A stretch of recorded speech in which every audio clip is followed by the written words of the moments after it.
খুব সহজেই বানিয়ে ফেলুন সুজির পোলাও। এখানে আমি কড়াইতে দিয়ে দিয়েছি সাদা তেল। এবার আমি এর মধ্যে দিয়ে দেব পেঁয়াজ।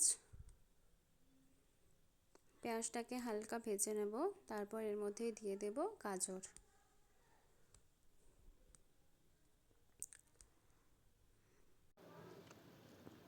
এরপর কেটে রাখা বিনসগুলো দিয়ে দিচ্ছি। দিয়ে দিলাম এবার মটরশুঁটি। সব কিছু একসাথে ভেজে নিতে হবে।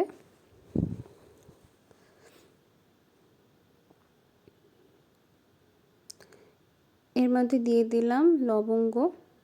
এরপর দিয়ে দিলাম সুজি। সুজিটাকে আমি হালকা আগে ভেজে নিয়েছিলাম।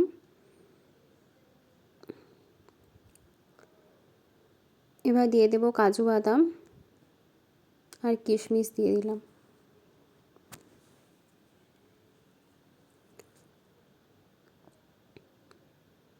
এবার দিয়ে দিয়েছি তেজপাতা আর দিয়ে দিলাম জল।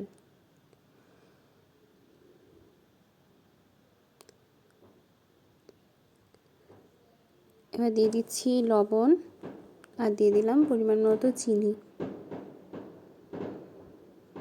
এখানে আমি বেশি জল ব্যবহার করিনি।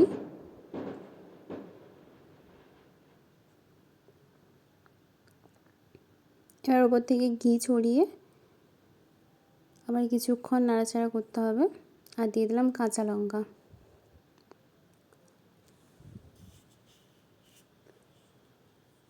রেডি হয়ে গেছে আমাদের সুজির পোলাও।